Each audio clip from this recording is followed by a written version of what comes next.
All right, folks, I want to welcome our guest to the show. It is Michele from British Columbia, Canada. Welcome to the show, Michele. Hi, great to be here, Brian. Thanks. It is my pleasure. I'm glad you're here.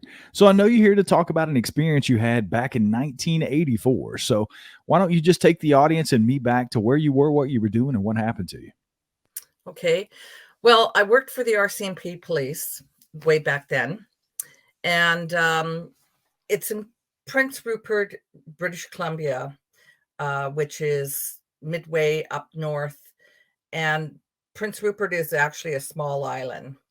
And to get off the island, there's a small bridge. But I was heading after work at 4 o'clock. And it was springtime. I was heading from Prince Rupert to Terrace, BC, and it follows along the Skeena River as you're going down the highway. And I was alone in the vehicle, and it's about 14 kilometers, which is about, I'd say 17 miles from Prince Rupert. There was an area alongside the road, driving down the road, and the area is probably a good, I'd say 50 yards before the forest actually started, where the trees, the fir trees and the cedar trees and such were. And as I was going through towards Terrace, I happened to see ahead of me on the side of the road, off into, between the bushes and the road, there was this huge hulk of a thing that was standing there.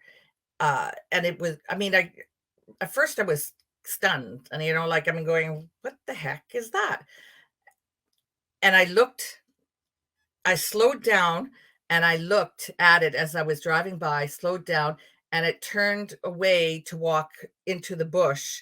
And as before it walked into the bush, it sort of like turned around, and I was still at a slow speed. We're talking like 30 kilometers an hour at a slow speed. And it just turned around, looked straight at me. And I was like, holy crap. Oh, what the hell? I almost peed my pants, and it walked into the bush. I sped up thinking, okay, what the heck this is. And back then, working for the RCMP, working, we're taught you tell the facts and only the facts, and as you see them, you don't embellish. And I thought to myself, everybody in the office, everyone is going to just harass me about this, just harass me, And so I thought, okay, we'll just let it go. We'll let it go. And I didn't tell a lot of people about it. I told a few people about it afterwards, but not a lot of people about it. But since then, as I gotten older, there's been tons of encounters where I live at this moment, which is in Hope, British Columbia, and around that area in Harrison Hot Springs and such. So, it's almost like we're a Bigfoot country here. So that was my experience. And I was 24 years old at the time. So that was a long time ago. Well, tell us a little bit about, in detail, what could you make out? Did you get to see this thing's face? How tall, how big do you think it was? What kind of hair did it have? As much detail as you can remember and what you saw. Well, I didn't see much detail in the face because it was from behind. And then it glanced at me, it turned around and glanced at me and then turned back. So it was really fleeting moment that I saw the face. But it had, it was not a bear. I was brought up with bears and grizzly bears, black bears, brown bears. I know what they look like, and I know what they look like standing up. This was not a bear. And the arms on it, which were much longer than you would expect for a human person, standing up. And back then, there was no such thing as the internet. There was no such thing as phones that you could take selfies or pictures with. There wasn't anything that you had available for it. And so what I did was I I didn't want to stop. I wasn't about to stop on the highway. I wasn't about to stop, but it didn't run. The hair looked coarse and it looked thick, you know, when and the shoulders looked almost hunched. And I kind of remember like hunched, but long arms and big, really big. And I never even thought about, going back afterwards, like half an hour later or something like that, and looking for footprints or anything like that. I mean, I was brought up with all these stories about Bigfoot, about Sasquatches in the area, and the Native Americans, and the tales that we hear from them. And even now in our area, there's huge stories and tales about it. And we have Sasquatch caves in our area. But for that to actually happen to me was it was something that was, you didn't understand. You didn't read about. There was no books on them. There was nothing. There was nothing out in that time. I never even heard about, people searching for Sasquatches or Bigfoots, just all these tall tales. And I mean, when I was a young girl, very young girl at camp and such, where we, would sit around the campfire, and you've had the elders and they would talk about the Bigfoot sightings and stuff. Oh, don't go up the bush. Don't go pee out the bush alone. You're going to get caught by Bigfoot, the Sasquatch, the Yeti, So I knew it was tall. I knew it was huge because it was only, 50 yards from me. It was the trees that were there. I wouldn't were probably about 10 feet tall, and it was probably a good 8 feet, I'd say, when I'm looking, because the top of the trees down. And when you're looking at a tree, I was 5'5", so the tree was half my size, literally half my size. And this thing was a heck of a lot bigger than the tree. And that's, this is, back then you don't talk about things like that because, crazy, you're crazy. You never heard of anything like that, especially with working at the RCMP, facts, nothing but the facts. Well, the facts were, it was 4:00 in the afternoon. Well, maybe 4:30 in the afternoon in springtime, probably around May, June. I don't remember, but the trees were nice and green, and there was deciduous trees around that had a lot of leaves on it.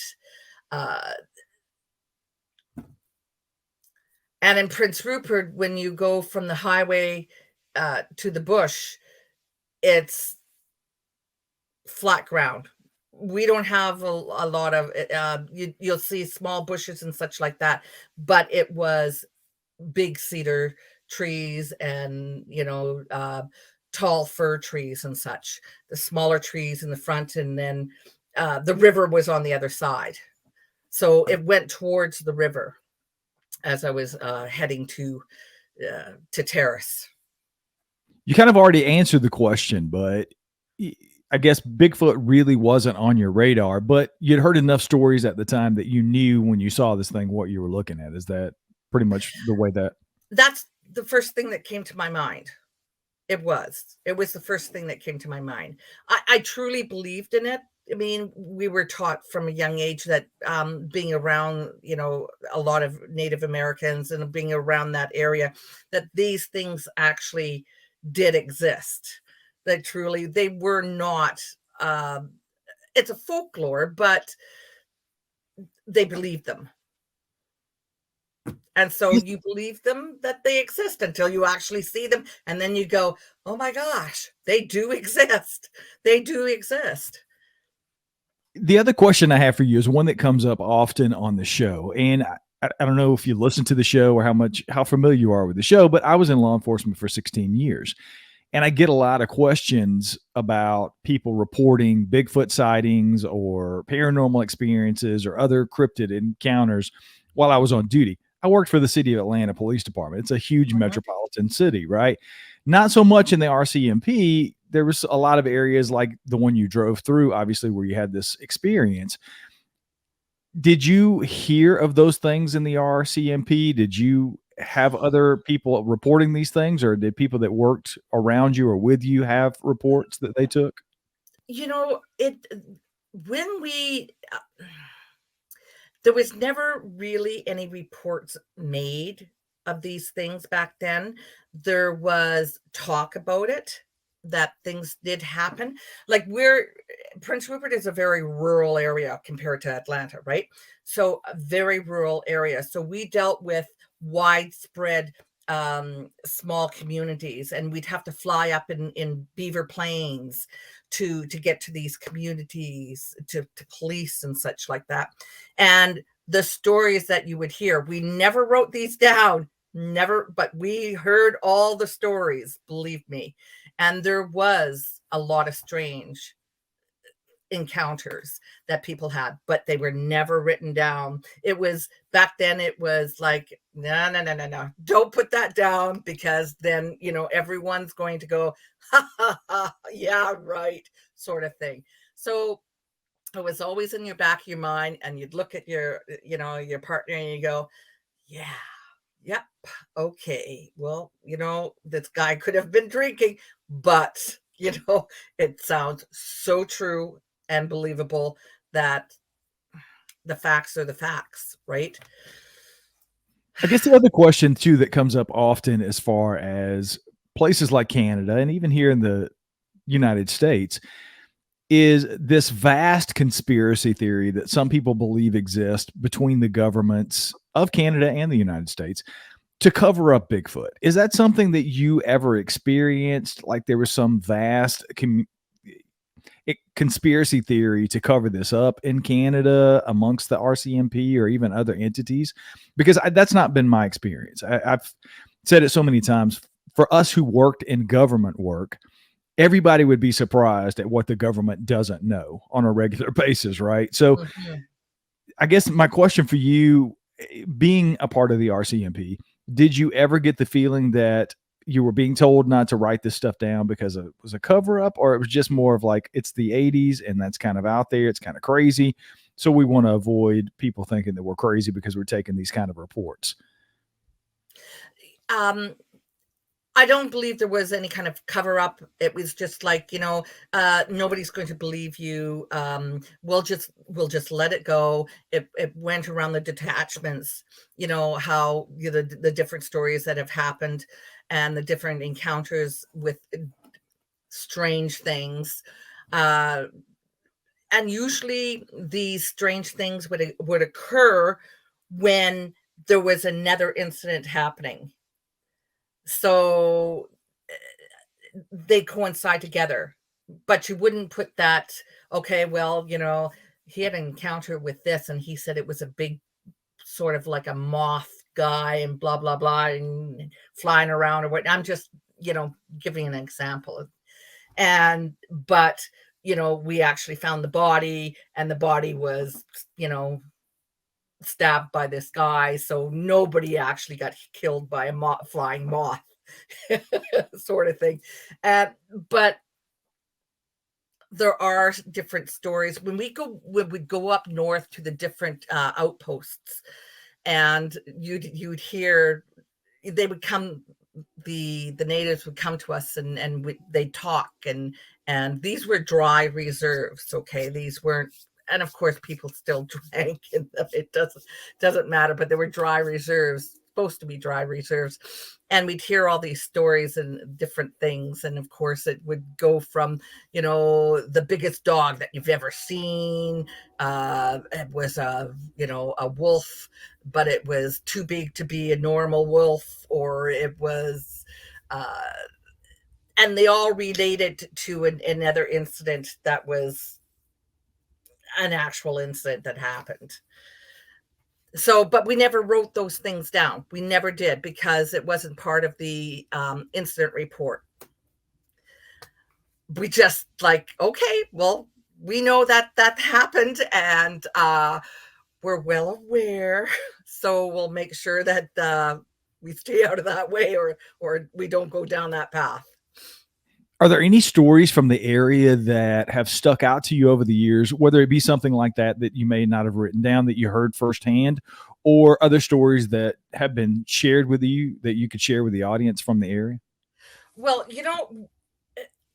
when I was a younger child, we were at a camp, and an elder, and he was sitting around the campfire, and he told many different stories about the encounters with Bigfoot in that area.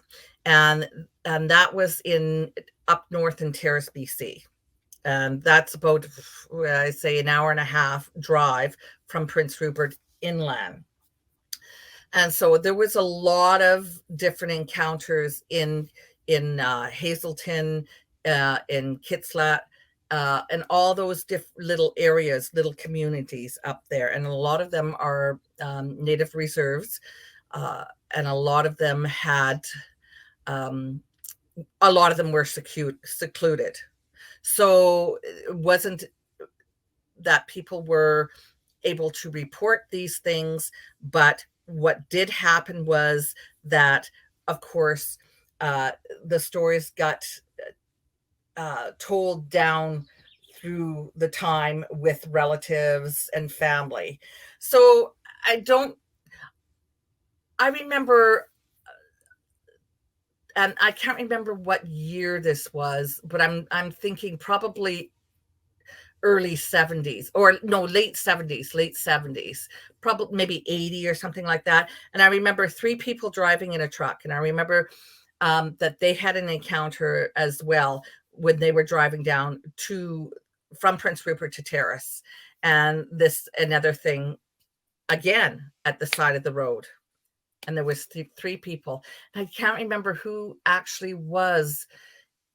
were those people in the vehicle, but it was 2 women and a guy. I know that, but I don't remember the details. Well, I really appreciate you coming on and sharing your story. I'm glad you reached out, and it's a fascinating account because so many times these things happen deep in the woods, but so often it seems that these things are so elusive, and we can't find definitive proof that they exist outside of some of these anecdotal encounters like your own. But yet you see it right off the side of the road, 50 yards off the side of the road. And then it's always fascinated me and been one of those things I've asked many people on the show in the past. What do you think this thing was doing?